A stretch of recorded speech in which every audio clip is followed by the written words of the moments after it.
ધોરણ 12ના chapter 6ના video લેક્ચરમાં આપનું સ્વાગત છે। આજે આપણે વિદ્યાર્થી મિત્રો લેન્ઝનો નિયમ અને ઉર્જા સંરક્ષણ આ થિયરીની ચર્ચા કરીશું।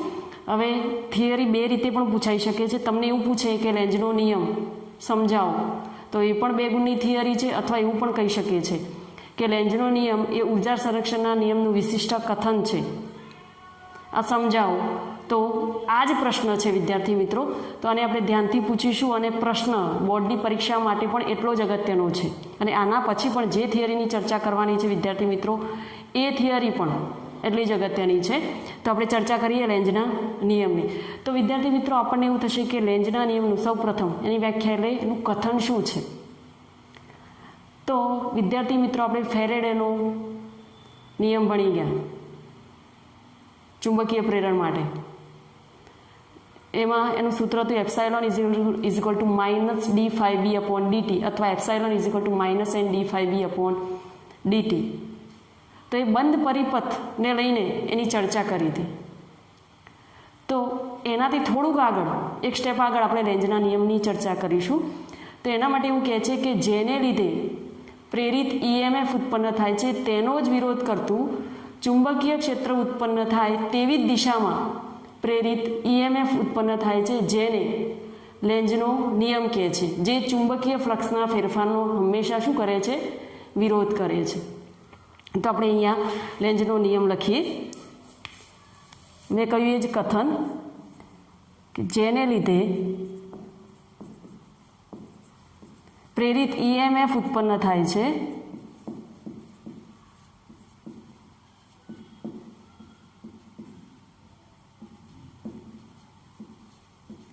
તેનો જ વિરોધ કરતું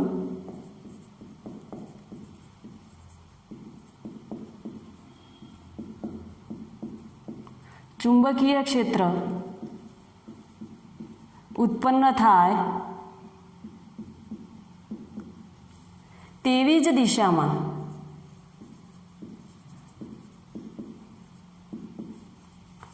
પ્રેરિત EMF ઉત્પન્ન થાય છે।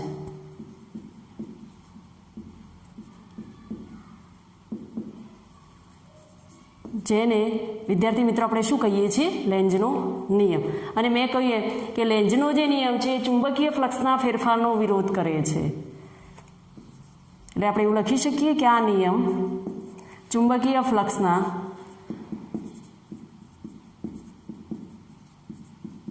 ફેરફારનો વિરોધ કરે છે।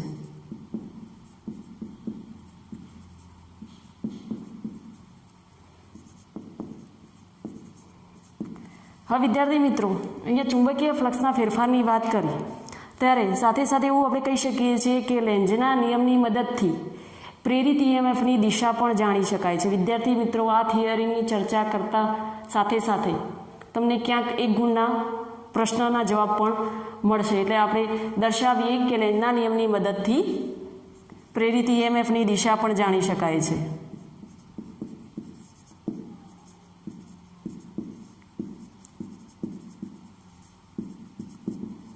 પ્રેરિત EMFની દિશા જાણી શકીએ છીએ। હવે વિદ્યાર્થી મિત્રો આપણે એવું કહી શકીએ કે જ્યારે ફેરેડેના નિયમની ચર્ચા કરી હતી ત્યારે આપણે કહ્યું હતું કે બંધ પરિપથમાં ઉદ્ભવતું પ્રેરિત EMF તેની સાથે સંકળાયેલા ગુંજળના ચુંબકીય ફ્લક્સના ફેરફારના સમય દરના સમપ્રમાણમાં હોય છે। આપણે એવી કંઈક વાત કરી હતી। હવે ગુંજળા સાથે સંકળાયેલું ચુંબકીય ફ્લક્સની વાત કરીએ છીએ તો આપણે જાણીએ છીએ કે જ્યારે ગુંજળા સાથે સંકળાયેલા ચુંબકીય ફ્લક્સમાં ફેરફાર થાય છે ત્યારે પ્રેરિત EMF ઉત્પન્ન થાય છે। એટલે આપણે એવું કહી શકીએ કે પ્રેરિત EMF એ ક્યારે ઉત્પન્ન થાય છે કે જ્યારે ગુંજળામાં પ્રવાહનું વહન થાય છે અને ગુંજળામાં ચુંબકીય ક્ષેત્ર લાગુ પડે છે, એવું પણ આપણે કહી શકીએ। તો એ પણ આપણે દર્શાવીએ કે ગુંજળા સાથે સંકળાયેલા ચુંબકીય ફ્લક્સમાં ફેરફાર થવાથી શું થાય છે? પ્રેરિત EMF ઉત્પન્ન થાય છે.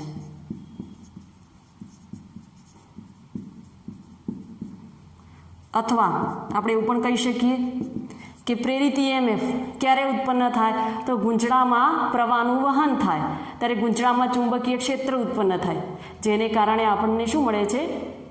ચુંબકીય ફ્લક્સ મળે છે. એ વધારે કે ઘટાડે એની આપણે લેન્ઝના નિયમમાં ચર્ચા કરવાની છે. હવે એના માટે વિદ્યાર્થી મિત્રો અહીંયા આપણે એક ગજિયો ચુંબક લઈશું. આપણે શું કરીશું? ગજિયા ચુંબકને ગૂંચળાના સમતલની અંદર એક N ધ્રુવની સામે મૂકીશું. તો અહીંયા આપણે ગજિયા ચુંબકના 2 ધ્રુવ હોય છે, દક્ષિણ અને ઉત્તર. તો આકૃતિ દ્વારા આપણે એને સમજીએ. તો અહીંયા હું દર્શાવું વિદ્યાર્થી મિત્રો ગજિયો ચુંબક. ધારો કે આ એનો દક્ષિણ ધ્રુવ છે, આ એનો ઉત્તર ધ્રુવ છે. ઉત્તર ધ્રુવની નજીક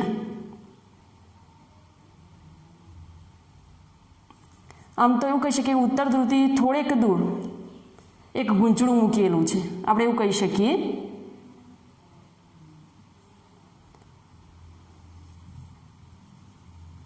આ ગૂંચળું અથવા ગૂંચળાનું સમતલ, આની અંદર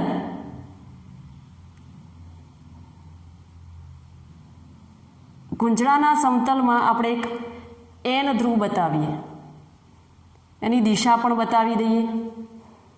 આ રીતે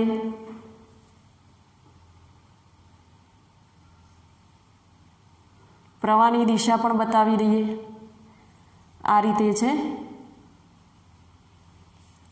આ છે ગજિયો ચુંબક.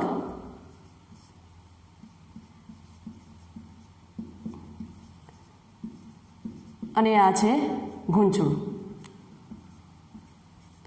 જુઓ વિદ્યાર્થીઓ, આપણે ગજિયો ચુંબક દર્શાવ્યો. આ એનો N ધ્રુવ બતાવ્યો. દક્ષિણ ધ્રુવ તો ઘણો દૂર છે, ઉત્તર ધ્રુવ બતાવ્યો. એનાથી ગૂંચળું આપણે ઘણી દૂર બતાવ્યું છે. હવે આપણે એવું કહીએ કે આ ગજિયા ચુંબકના N ધ્રુવને ગૂંચળાના સમતલના N ધ્રુવ તરફ ધકેલવામાં આવે. તો આપણે એવું લખીએ કે જ્યારે ગજિયા ચુંબકના N ધ્રુવને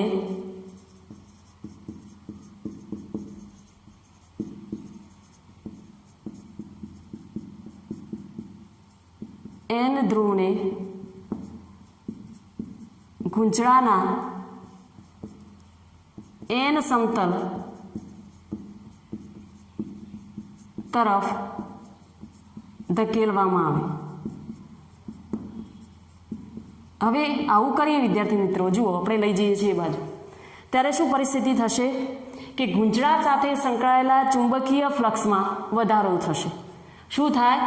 તેને કારણે આપણે એવું લખી શકીએ, તેને કારણે ગૂંચળા સાથે સંકળાયેલા ચુંબકીય ફ્લક્સમાં વધારો થશે.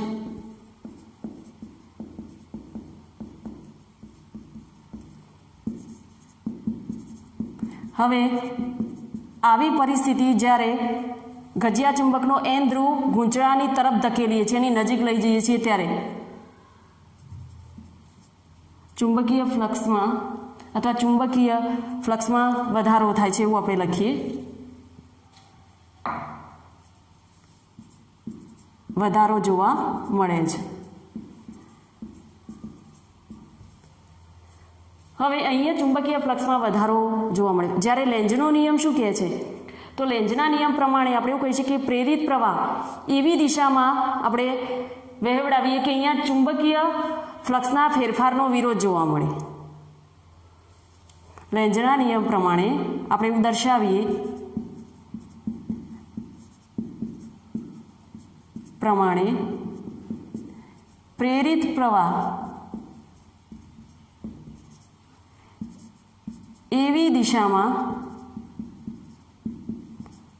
વહે કે જેથી ફ્લક્સના ફેરફારનો વિરોધ થાય. હવે વિદ્યાર્થી મિત્રો, આવું થાય એના કારણે શું થાય કે ગૂંચળાનું જે ગજિયા ચુંબકનો N ધ્રુવ છે, અને ગુંજરાના સમતલનું એન સમતલ એના કારણે પ્રવાહ શું થશે? વિષમગળી દિશામાં વહેશે. શું થાય? પ્રવાહ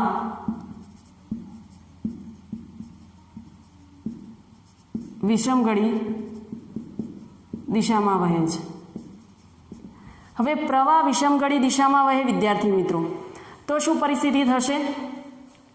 તો જો પ્રવાહ વિષમગળી દિશામાં વહે તો એના કારણે આપણે શું કરીશું? પ્રવાહ સમગળી દિશામાં લાવવો છે. જો પ્રવાહ સમગળી દિશામાં લાવવો હોય તો આપણે શું કરીશું? જે એન ધ્રુવ છે એને ગુંજરાથી દૂર લઈ જઈએ અને ગુંજરાના જે સમતલમાં એનની જગ્યાએ કયું સમતલ મૂકીશું? એસ સમતલ મૂકીશું. માટે આપણે એવું બતાવી શકીએ આકૃતિ દ્વારા, બીજી એક આકૃતિ દોરીએ જેના કારણે પ્રવાહ સમગળી દિશામાં વહેશે.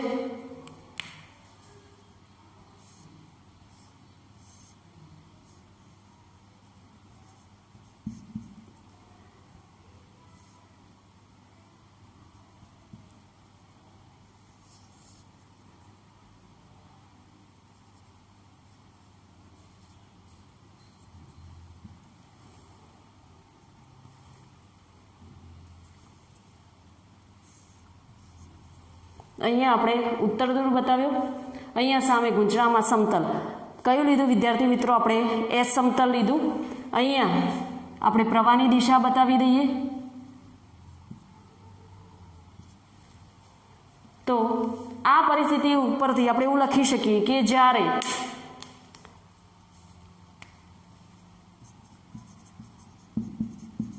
એન ધ્રુવને ગુંજરાથી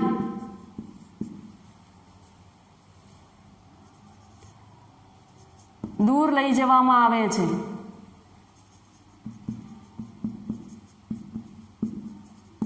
ત્યારે ચુંબકીય ફ્લક્સ ઘટે છે.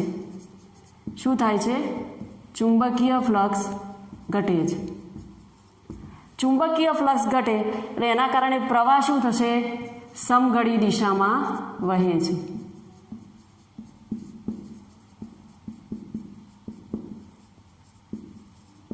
જે આપણે આકૃતિમાં બતાવ્યું.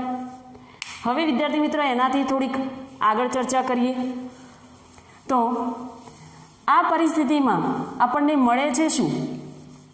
અહીંયા સમગળી દિશામાં પ્રવાહ વહ્યો એટલે ચુંબકીય ફ્લક્સ ઘટ્યું. જ્યારે લેન્ઝના નિયમે તો એવું કહ્યું હતું કે પ્રેરિત પ્રવાહને કારણે ચુંબકીય ફ્લક્સના ફેરફારનો વિરોધ કરે છે. તો આના ઉપરથી આપણે શું કહી શકીએ? બીજી આકૃતિ ઉપરથી આપણે શું કર્યું? સમતલ ગુંજરાનું જે છે એની જગ્યાએ એસ મૂકી દીધું અને એટલે આને આપણે દૂર લઈ ગયા. એટલે આમ એવું દેખાય કે આના કરતાં આ થોડુંક કેવું છે? નજીક છે. આકૃતિમાં એવું લાગે છે. તો હવે આના ઉપરથી આપણે એવું કહી શકીએ કે અથવા લેન્ઝના નિયમ માટે એવું કહી શકીએ કે જ્યારે ગુંજરામાં ઉત્પન્ન થતું પ્રેરિત EMF જે છે એ ચુંબકની ગતિ અને ફ્લક્સના ફેરફારનો વિરોધ કરે છે. શું લખી શકીએ? ગુંજરામાં ઉત્પન્ન થતું પ્રેરિત EMF એ ચુંબકની ગતિ અને ફ્લક્સના ફેરફારનો વિરોધ કરે છે. કોના? ચુંબકીય ફ્લક્સના ફેરફારનો વિરોધ કરે છે. માટે આપણે એવું કહી શકીએ વિદ્યાર્થી મિત્રો કે સતત EMF મેળવવા માટે ચુંબક પર સતત ચુંબકીય બળની વિરુદ્ધ દિશામાં બળ લગાડવું પડે છે. શું કરવું પડે? સતત EMF મેળવવા માટે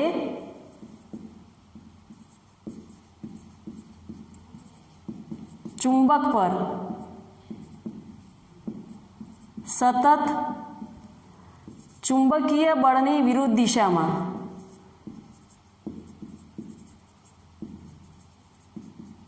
બળ લગાડવું પડે છે.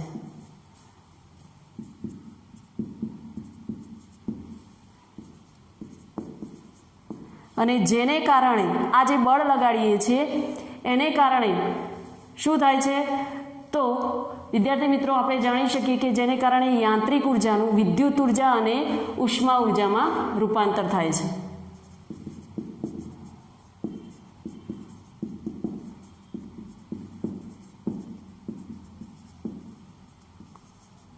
વિદ્યુત ઉર્જા અને ઉષ્મા ઉર્જામાં રૂપાંતર થાય છે. તો વિદ્યાર્થી મિત્રો આ ચર્ચા કરી આપણે લેન્ઝના નિયમ અને ઉર્જા સંરક્ષણના નિયમની, અથવા બંને ભેગું કે લેન્ઝનો નિયમ એ ઉર્જા સંરક્ષણના નિયમનું વિશિષ્ટ કથન છે. હવે વિદ્યાર્થી મિત્રો આપણે આગળ પણ આનાથી પણ મહત્વની એક થિયરી ગતિકીય EMF એટલે શું અને એમાં ઉત્પન્ન થતું પ્રેરિત EMF epsilon is equal two B into L into V અથવા એપ્સાઇલોન ઇઝ ઇક્વલ ટુ BLVનું સૂત્ર મેળવવાનું છે. તો વિદ્યાર્થી મિત્રો આપણે હવે એની ચર્ચા કરીએ.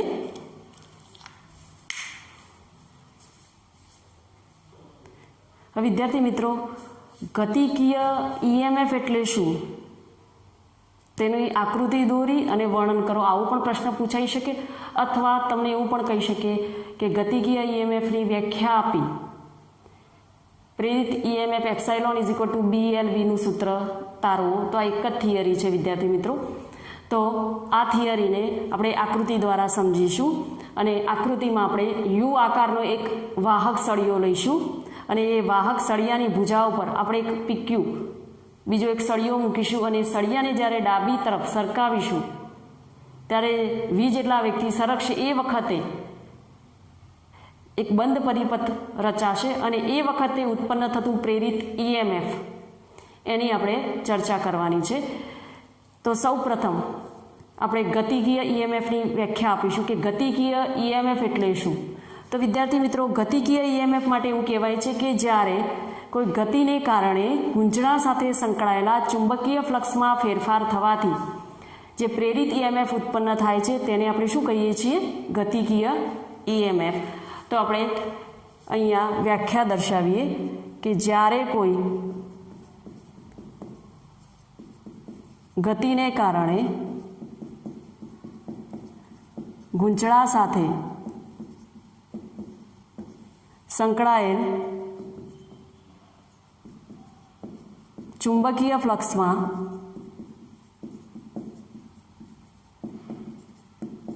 ફેરફાર થાય છે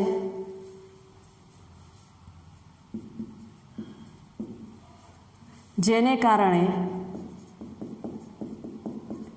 પ્રેરિત EMF ઉત્પન્ન થાય છે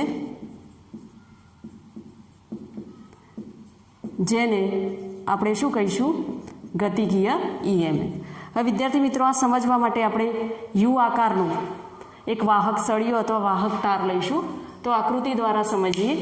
અહીંયા વિદ્યાર્થી મિત્રો હું આકૃતિ અહીંયા દર્શાવું છું. તો અહીંયા આપણે લઈએ એક યુ આકારનો વાહક તાર.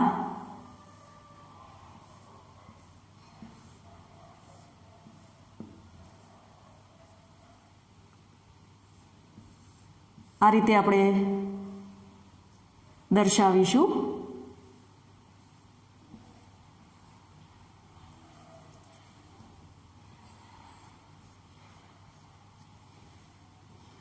અમે બતાવ્યો યુ આકારનો વાહક તાર તમને દેખાતો હશે. હવે આ એની શું થાય? આપણા જેમ બે હાથ છે આ એમ એના બે હાથ એટલે હાથને આપણે ભુજા પણ કહીએ છીએ. તો એની ભુજા પર એક બીજો એક વાહક તાર અથવા આપણે એક સળિયો મૂકી દઈએ.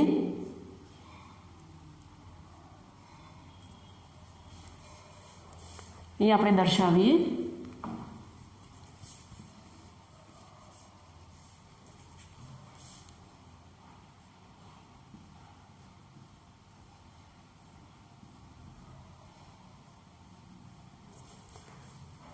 હવે આ એક સળિયો દર્શાવ્યો જેને આપણે નામ આપીએ વિદ્યાર્થી મિત્રો PQ.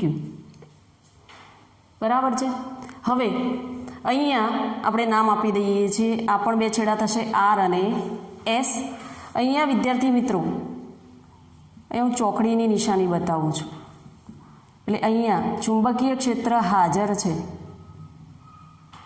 એ દર્શાવે છે। શું દર્શાવે છે? ચુંબકીય ક્ષેત્ર હાજર છે બધી જ બાજુ।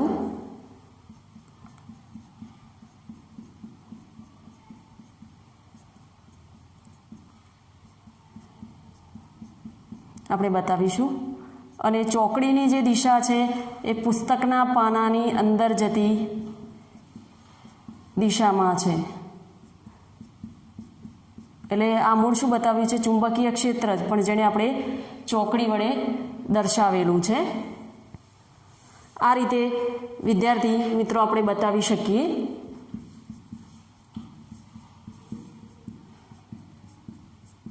એટલે આજુબાજુ શું છે? ચુંબકીય ક્ષેત્ર છે એ આપણે દર્શાવીએ છીએ। હવે વિદ્યાર્થી મિત્રો અહીંયા આપણે ચુંબકીય ક્ષેત્ર બતાવ્યું, એની સાથે સાથે વાહક સળિયાની લંબાઈ જે કેટલી છે? L વડે, એટલે આ લંબાઈ બરાબર આની સમાંતર આ છે, એટલે આપણે એક બાજુ એની લંબાઈ બતાવી દઈએ તો એની લંબાઈને આપણે L વડે દર્શાવીશું। એની સાથે સાથે પ્રવાહની દિશા પણ બતાવી દઈએ તો I જેટલો પ્રવાહ વહે છે, પ્રવાહની દિશા પણ આપણે બતાવી દીધી। અહીંયા X સળિયો ડાબી તરફ સરકાવીએ છીએ ત્યારે આટલું સ્થાનાંતર કરે છે PQ સળિયો વાહક તાર પર, એ પણ વિદ્યાર્થી મિત્રો આપણે બતાવી દીધું। અને અહીંયા જ્યારે સરકે છે ત્યારે વેગની દિશા આ તરફની હોય છે, એટલે આપણે વેગની દિશા પણ દર્શાવી દીધી છે। હવે વિદ્યાર્થી મિત્રો આપણે આકૃતિ ઉપરથી ચર્ચા કરીએ। આપણે એવું કહી શકીએ કે ધારો કે એક યુ આકારના વાહક તારને ધ્યાનમાં લો, આપણે એવું લખીશું, અથવા તો યુ આકારના એક વાહક સળિયાને સમાન ચુંબકીય ક્ષેત્ર બીમાં મૂકેલ છે, આપણે એવું પણ કહી શકીએ। એટલે આપણે લખી શકીએ કે યુ આકારના એક વાહક સળિયાને અથવા તારને સમાન ચુંબકીય ક્ષેત્ર બીમાં મૂકેલ છે।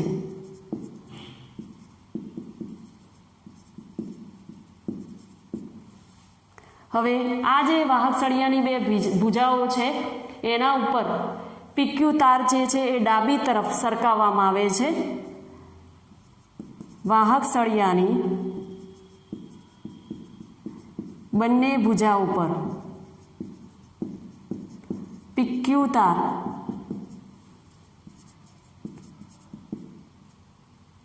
સરકાવવામાં આવે છે। હવે જ્યારે વિદ્યાર્થી મિત્રો PQ તાર સરકાવીએ એટલે શું થાય છે? અહીંયા જુઓ, તમને એક બંધ પરિપથ જેવું દેખાય છે PQRS। કઈ તરફ સરકાવીએ છીએ? આપણે ડાબી તરફ V જેટલા વેગથી સરકાવીએ છીએ। ત્યારે જ્યારે એને સરકાવીએ છીએ ત્યારે જુઓ વિદ્યાર્થી મિત્રો કે એ વખતે એ સળિયાની લંબાઈ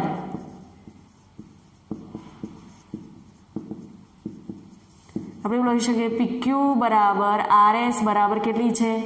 L જેટલી।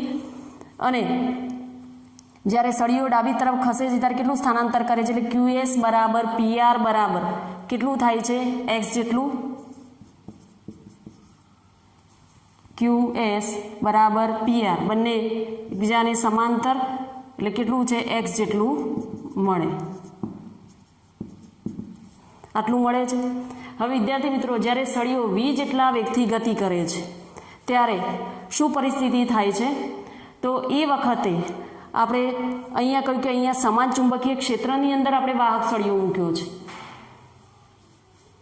અને આ ચોકડી જે છે એ ચુંબકીય ક્ષેત્રની દિશા બતાવે છે, એટલે કે અહીંયા ચુંબકીય ક્ષેત્ર હાજર છે એવું આપણે જાણીએ છીએ। જો ચુંબકીય ક્ષેત્ર ન હોય તો આપણને પ્રેરિત EMFનું સૂત્ર મળે જ નહીં।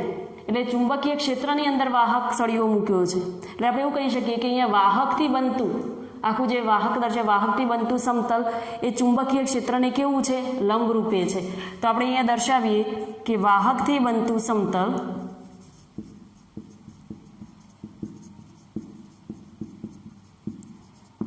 ચુંબકીય ક્ષેત્રને લંબરૂપે છે, જેથી જ્યારે પીક્યુ સળિયો ડાબી તરફ v જેટલા વેગથી ગતિ કરે છે એ વખત v એ કોને લંબરૂપે છે? તો v એ b અને l ને લંબરૂપે છે એવું આપણે કહી શકીએ. v એ કોને લંબરૂપે છે? તો v એ l અને b ને લંબરૂપે છે એવું આપણે કહીશું. v શું છે? સળિયાનો વેગ છે, એ સળિયાની લંબાઈ અને ચુંબકીય ક્ષેત્ર b ને લંબરૂપે છે. હવે ફરીથી વિદ્યાર્થી મિત્રો આપણે આકૃતિ તરફ ધ્યાન આપીશું. હવે આ શું છે? બંધ પરિપથ છે. તો એ બંધ પરિપથ પ્રમાણે હવે આપણે આગળ જઈશું. અહીં આપણે લઈએ કે જે સળિયો જે છે પીક્યુ એ યુ આકારના વાહક સળિયા પર ખસે છે, ત્યારે શું થાય? v જેટલા વેગથી ખસે છે એ વખતે અહીંયા એક બંધ પરિપથ મળે છે PQRS,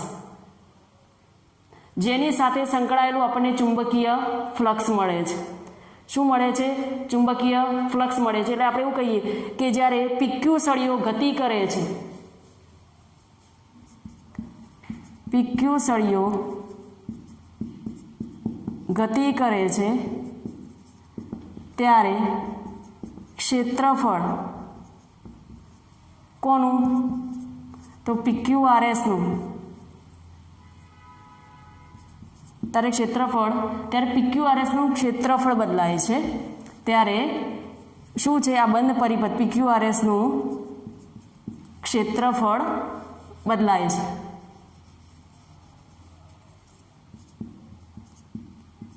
એ તો સ્વાભાવિક છે કે બદલાય, સળિયો ગતિ કરે ત્યારે. હવે જો PQRSનું ક્ષેત્રફળ બદલાય તો આની સાથે સંકળાયેલા ચુંબકીય ફ્લક્સમાં કંઈક તો ફેરફાર થતો હશે.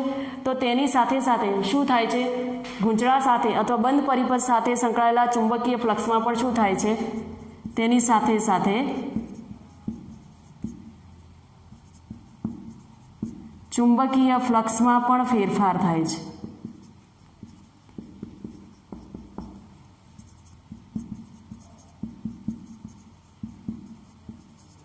અને જો ચુંબકીય ફ્લક્સમાં ફેરફાર થાય તો આપણે શું કહી શકીએ? તો જો ચુંબકીય ફ્લક્સમાં ફેરફાર થાય તો આ જે વાહક તાર PQ જે છે એના બે છેડા વચ્ચે પણ શું થાય છે? પ્રેરિત EMF ઉત્પન્ન થાય છે. તો આપણે એની સાથે દર્શાવ્યું કે જો ચુંબકીય ફ્લક્સમાં ફેરફાર થાય છે તો તેની સાથે PQના બે છેડા વચ્ચે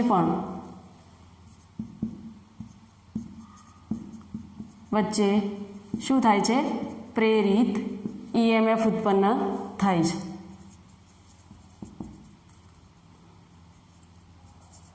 હવે જો આવું થાય તો આપણને એપ્સાઇલોનનું હવે સૂત્ર મળે, કારણ કે બે છેડા વચ્ચે પ્રેરિત EMF ઉત્પન્ન થાય છે. તો હવે આપણે t સમયે સળિયાની પરિસ્થિતિ લઈએ કે t સમયે સળિયાની સ્થિતિ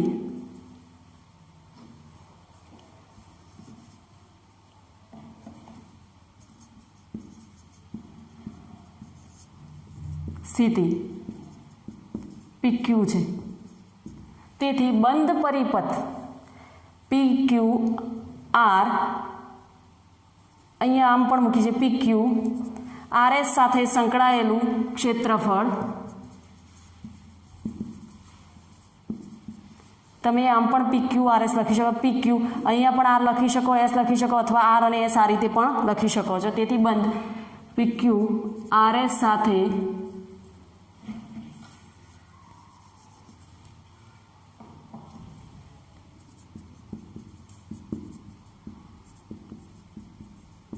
સંકળાયેલું ક્ષેત્રફળ મળે. હવે બંધ PQRS સાથે સંકળાયેલું ક્ષેત્રફળ મળે તો એના ઉપરથી એની સાથે સંકળાયેલું ચુંબકીય ફ્લક્સ પણ મળે. માટે આપણે એવું કહી શકીએ કે બંધ પરિપથ જે PQRS છે એની સાથે સંકળાયેલું ફ્લક્સ આપણે દર્શાવીએ બંધ પરિપથ PQRS સાથે સંકળાયેલું ફ્લક્સ. હવે ફ્લક્સનું સૂત્ર phi b બરાબર આપણે જાણીએ છીએ. ચુંબકીય ફ્લક્સ શું છે? સદિશ સ્વરૂપમાં B ઇન્ટુ A અથવા અદિશ સ્વરૂપમાં BA cos થીટા. તો આપણે એવું કહી શકીએ, તેથી PQRS સાથે સંકળાયેલું ચુંબકીય ફ્લક્સ,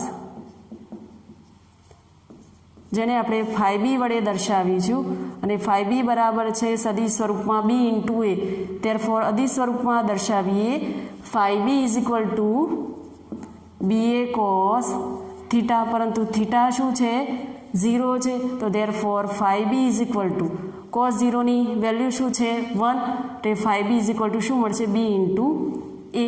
હવે એ શું છે? તો એ આ PQRSનું શું છે? ક્ષેત્રફળ છે. તો therefore phi b is equal two B, અને કૌંસમાં આ ક્ષેત્રફળ છે એટલે એને અલગ દર્શાવીએ તો એ શું થશે? તો એક છે સળિયાની લંબાઈ, એ આને સમાંતર છે, અને એક શું છે? એનું સ્થાનાંતર છે QS, એટલે સળિયો ખસે છે એટલે શું થશે? L ઇન્ટુ X ક્ષેત્રફળ થશે L ઇન્ટુ X. માટે phi b બરાબર આપણને મળ્યું B into L into X. હવે વિદ્યાર્થી મિત્રો, અહીંયા ચુંબકીય પ્રેરણનો ફેરેડેના નિયમની વાત કરી તો આપણે એવું લખી શકીએ કે ફેરેડેના નિયમ પરથી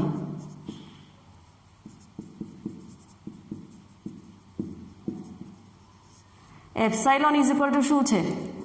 minus d phi b upon dt. અત્યારે આપણે એ નાંટાની જરૂર નથી એટલે આ સૂત્રનો જ આપણે ઉપયોગ કરીશું. તો therefore epsilon is equal two minus d upon dt બ્રેકેટમાં B into L into શું થશે?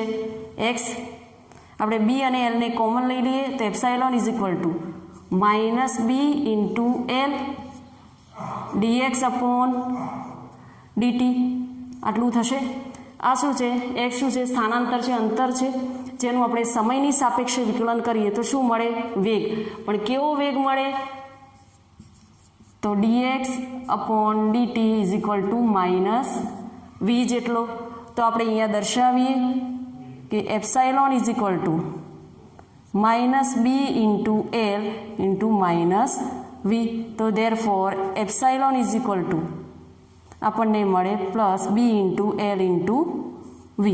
તો વિદ્યાર્થી મિત્રો, આ આપણને સૂત્ર મળ્યું ગતિકીય EMFમાં. એની વ્યાખ્યા અને એની જ્યારે ચર્ચા કરીએ છીએ એક યુવાકારના વાહક સળીઓ લઈને, ત્યારે એમાં ઉત્પન્ન થતું પ્રેરિત EMF આપણને આટલું મળે છે. વિદ્યાર્થી મિત્રો, આ પ્રશ્ન બોર્ડ એક્ઝામ માટે ખૂબ જ અગત્યનો છે, એટલે એને ધ્યાનથી સમજજો. તો મળીએ વિદ્યાર્થી મિત્રો નેક્સ્ટ વિડીયો લેક્ચરમાં. Thank you.